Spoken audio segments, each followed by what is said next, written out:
구시대를 넘어 새시대로 윤석만의 안녕 대한민국.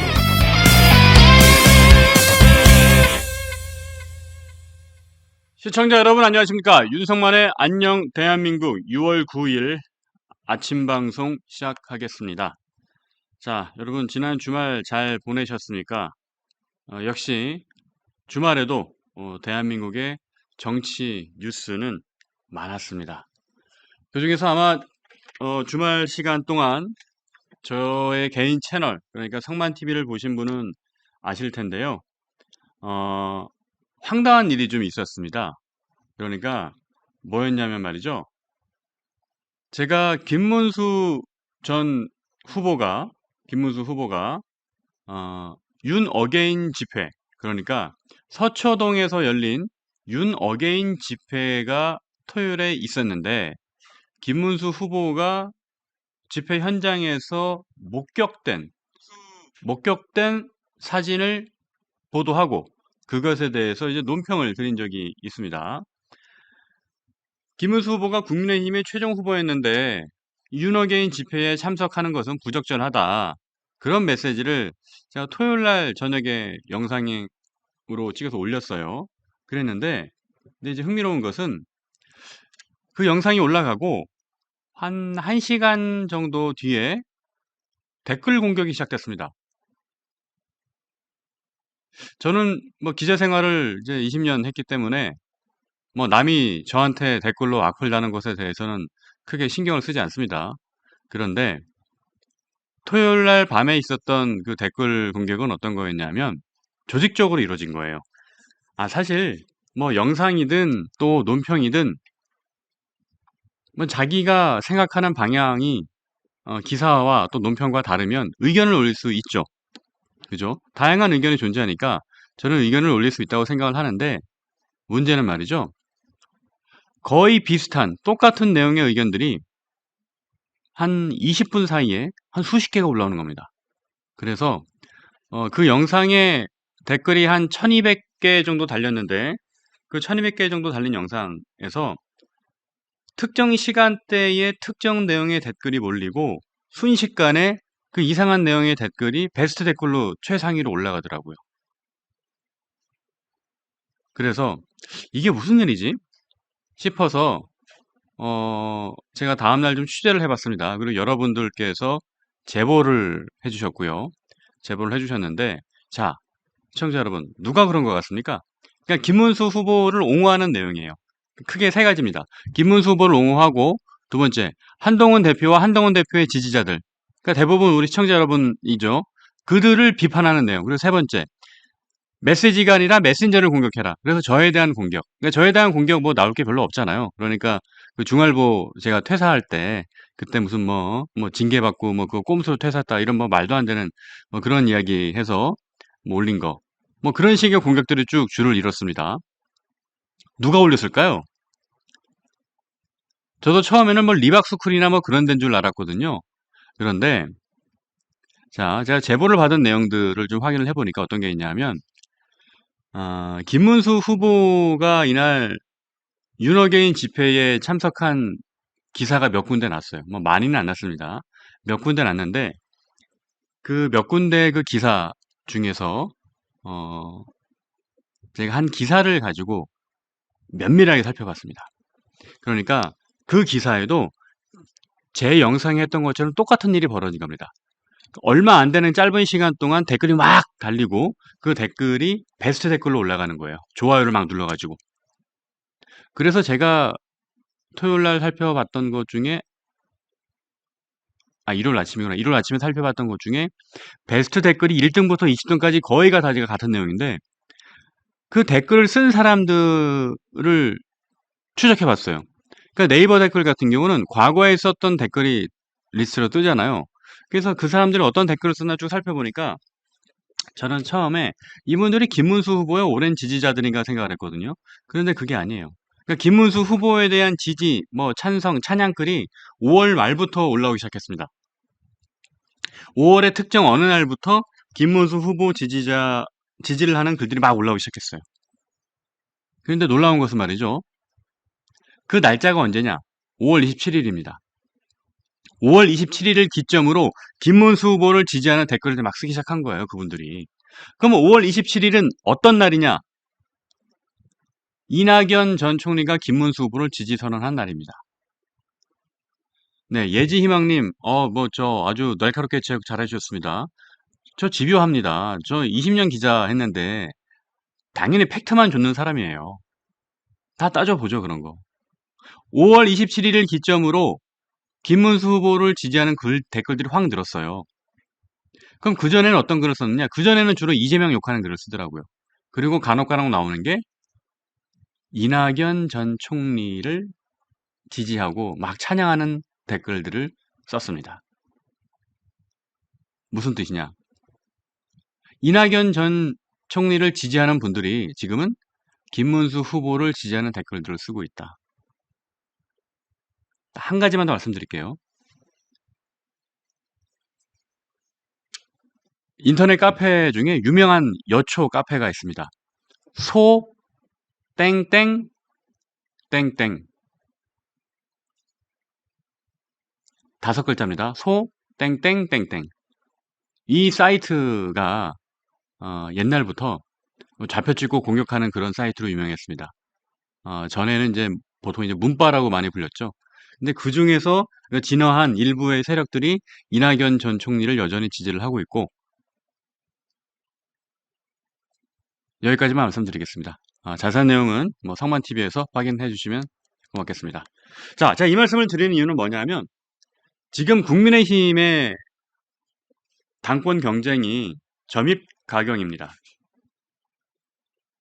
점입가경이에요. 제가 지난주 초반에 우리 대선 끝나고 말씀드렸던 것 중에 하나는 친윤그룹이 김문수 후보와 같이 짬짬이를 해서 당권을 먹으려 할 수 있다. 그리고 한동훈 전 대표. 그러니까 친윤그룹은 목표의식이 확실해요. 친윤그룹은 무조건 한동훈만 아니면 된다. 이 생각인 거고, 김문수 후보 측은 뭡니까? 김문수 후보 측은 노욕이죠. 근데 재밌는 게 제가 좀 전에 설명드렸던 것처럼 김문수 후보는 정말 빅텐트입니다. 진짜 생각지도 못했던 빅텐트예요. 자, 오른쪽에는 자통당, 부정선거 음모론 세력부터 해서 왼쪽에는 이낙연 전 총리, 문재인 정부의 2인자. 정말 빅텐트죠. 이 범위가 엄청 넓어요. 도대체 뭘 가지고 그렇게 그 좌우를 넘나드는 사람이 됐는지 모르겠는데, 어쨌든 김문수 후보는 노역으로 당권을 잡고 싶어 하고, 그리고 친윤그룹은 한동훈만 아니면 된다라는 생각을 갖고 있는데, 근데 친윤그룹도 엄밀히 말하면 김문수 후보와 결이 다르죠. 왜? 여러분 아시는 것처럼 5월 10일에 당내 쿠데타 있었잖아요. 그러니까 친윤 입장에서는 김문수도 별로 탐탁치 않은 상대입니다. 그래서 지금 김용태 비대위원장을 중심으로 해서 친윤그룹과 김문수 파 간의 갈등이 점입가경이다 라는 말씀을 드립니다. 그런데 말이죠, 제가 시청자 여러분들께 이렇게 논평을 할 때 저의 정체성에 대해서 좀 한 가지 좀 정확하게 인식을 해주셨으면 좋겠어요. 물론 우리 눈치 빠르고 스마트한 동료 시민 여러분들께서는 아마 대부분 다 아실 겁니다. 아실 텐데 제가 딱 한 번만 설명을 드릴게요. 저는 먹고 살기 위해서 유튜브 하는 게 아닙니다. 제 직업으로서 논평하는 게 아닙니다. 저는 정치의 일환으로 논평을 합니다. 다시 말씀드립니다. 그렇기 때문에 저는 뭐 종편이나 뭐 지상파 같은 데 나오는 일반 정치 패널하고는 달라요. 그러니까 지금 있는 그대로의 정치 현상을 설명하고 해석만 하는 사람이 아닙니다. 다시 말씀드리면 제가 드리는 말씀에는 전략이 있습니다. 제가 드리는 이야기는 그냥 제3자의 입장에서 이럴 것이다 저럴 것이다 논평하고 끝나는 것이 아니라, 여러분 이렇게 가면 어떨까요? 이렇게 보면 어떨까요? 전략이 숨어 있습니다. 그 전략을 캐치하시는 분들도 있고 전략을 캐치하지 못하는 분들도 있어요. 대표적으로 제가 한 달 전부터 드렸던 말씀 중에 친윤들은 분명히 젖잘싸 프레임을 만들 것이다 라는 이야기를 계속했죠. 그거는 제가 단순한 예측이 아니라 여러분들이 이렇게 해줬으면 좋겠다라는 전략을 숨어서 설명드린 겁니다. 왜냐하면 대놓고 말씀을 할 수는 없으니까 전략을 설명드린 거예요. 그런데 지금은 결국은 뭡니까? 지금은 이걸 젖잘싸라고 하면 안 되죠. 완패입니다. 완패인데 완패임에도 불구하고 김문수 후보와 친윤들은 젖잘싸라고 주장을 합니다.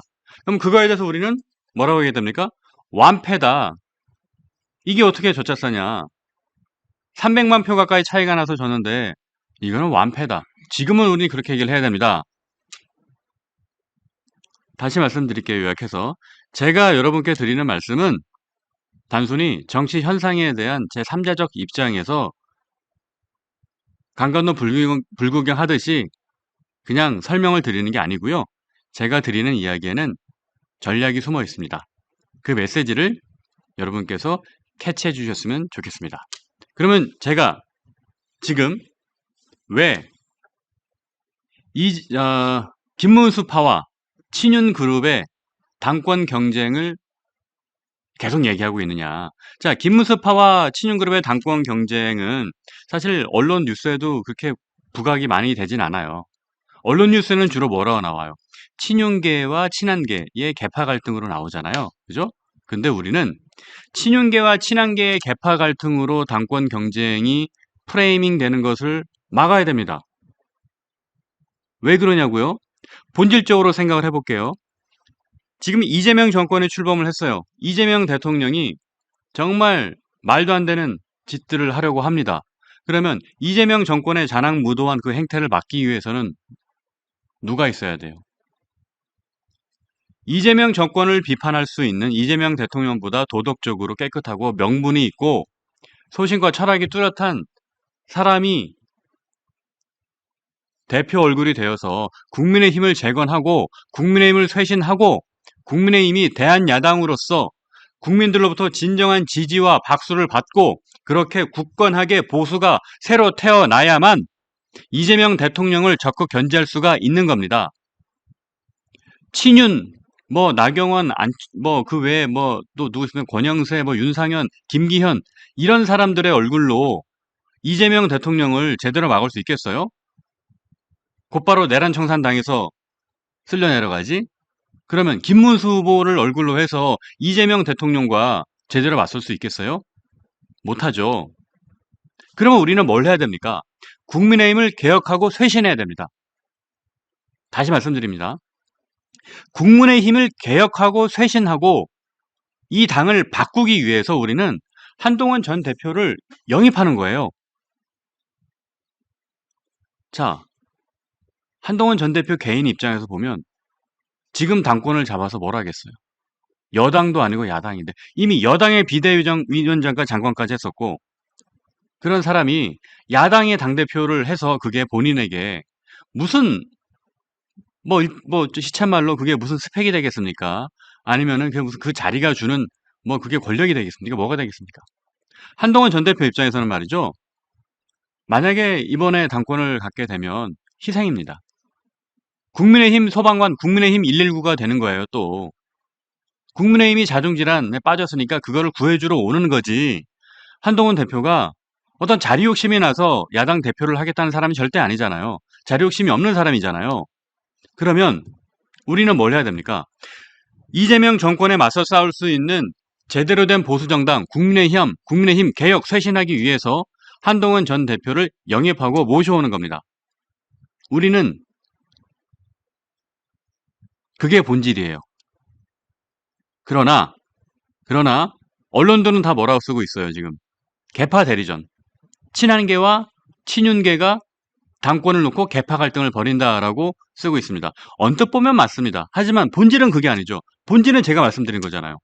국민의힘과 쇄신과 개혁을 위한 정말 정풍운동을 바라는 개혁과 쇄신파냐 아니면 당을 망가뜨리고 대한민국을 위기에 몰아들인 윤석열 잔당의 구태, 구악, 기득권파냐. 자, 지금 우리가 보고 있는 당권 경쟁은 말이죠. 개혁과 쇄신, 미래로 가는 사람들이냐 아니면 구악과 구태, 과거로 침잠하는 사람들이냐 이 싸움이지 친윤, 친한의 계파 갈등이 아닙니다. 이게 아니에요. 그렇기 때문에 우리 동료 시민 여러분들만이라도 주변에 많이 전파를 해주십시오. 지금의 국민의힘의 당권이 중요한 이유는 친윤계와 친한계의 계파 갈등이 아니라 쇄신과 개혁이냐, 구태와 구학이냐, 미래냐, 과거냐, 창조냐, 청산이냐, 파괴냐, 이 프레임입니다. 그 프레임으로 우리는 이야기를 하고 그렇게 가야 돼요. 그렇기 때문에 제가 오늘은 그럼 대놓고 전략을 말씀드릴게요. 자, 요 며칠 사이에 김문수파와 친윤 그룹들 간에 이견 다툼이 일어나고 있습니다. 대표적인 게 뭡니까? 지금 김문수 후보는 김용태 비대위원장과 밥도 먹고 현충원도 가고 뭐 나경원 안철수 만나고 또 그 윤호개인 집회 가서 자통당도 좀 이렇게 좀 독려해주고 또 이낙연 지지자들이 와가지고 김문수 후보 댓글만 써주고 전방위적으로 준비하고 있어요. 여러분, 김문수 후보가 그렇게 그 널널한 사람이 아니에요. 이 사람이. 김문수 후보란 사람이 노회하고 상당히 오랜 정치를 했기 때문에 지금 제가 설명드린 것만 해도 얼마나 이렇게 지금 여러 군데에서 전방위적으로 하고 있습니까? 그죠? 그러면서 김용태 비대위원장이 제 기사로 설명드리겠지만 김용태 비대위원장이 뭘 했습니까? 바로 뭘 들어갔어요. 전당대회 해야 된다는 거는 뭐 오케이. 그거 말고 5월 10일 당내 쿠데타 사태를 당무감사하겠다 했잖아요. 자, 5월 10일 당내 쿠데타 사태 당무감사는 누구를 겨냥한 겁니까? 누구를 노린 거예요, 우리 시청자 여러분? 자, 바로 권영세, 권성동, 쌍권과 친윤 지도부를 노린 거잖아요. 그러니까 바로 권영세 전 비대위원장이 발끈해서 마치 그날 있었던 거를 잘못이 있다는 식으로 얘기하면 안 된다, 그렇게 발끈해서 해명을 했잖아요. 재발이 저른 거죠. 자, 지금 구도는 그래서 한동훈 전 대표는 본인이 당권을 가져가겠다라는 이야기 한 적 한 번도 없습니다. 그리고 앞서 설명드렸죠. 본인이 당권을 가져봐, 이거는 희생하는 거예요. 뭐 득될 게 하나도 없어요. 하지만 국민의힘 1199 소방관이니까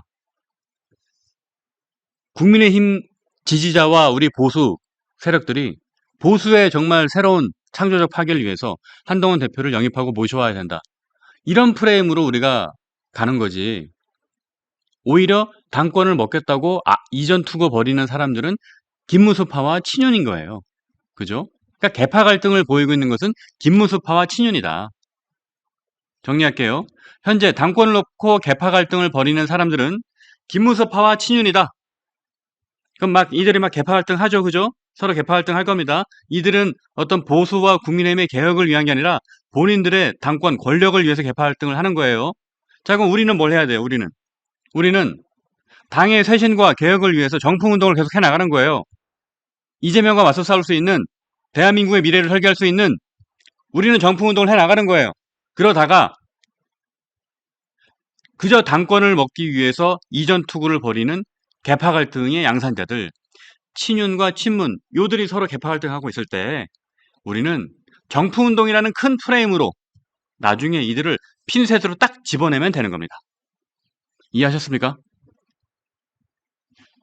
그러니까 오늘부터 우리 동료 시민 여러분들은 개파 갈등이라는 표현 절대 쓰지 마십시오. 그리고 뭐 친한계 혹은 뭐 한동훈 전 대표가 당권을 노린다, 이런 표현도 절대 쓰지 마십시오. 그게 아닙니다. 당권을 노리는 게 아니고 국민의힘을 쇄신하고 개혁하겠다는 겁니다. 아다르고 어다르다고 본질적으로 매우 다른 이야기입니다. 그리고 개파 갈등을 벌이는 친윤과 친한, 이들은 오직 당권에만 이전 투구되어 있는 이 개파 갈등, 죄송합니다. 개파 갈등을 벌이는 친윤과 김문수, 이들을 나중에 우리는 개혁과 쇄신의 명분으로 핀셋으로 싹 드러내면 된다. 그것이 우리가 추구하는 국민의힘 쇄신과 개혁, 정풍운동의 전략이 되겠습니다. 자, 오늘은 제가 아주 상세하게 말씀을 드렸습니다. 이제 뭐 대선도 끝났으니까. 그러니까 오늘은 제가 드리는 말씀을 오해하시는 분들 이제 없겠죠? 자, 정확하게 이해해 주시고 주변 분들께도 많이 설명, 전파 부탁드리겠습니다.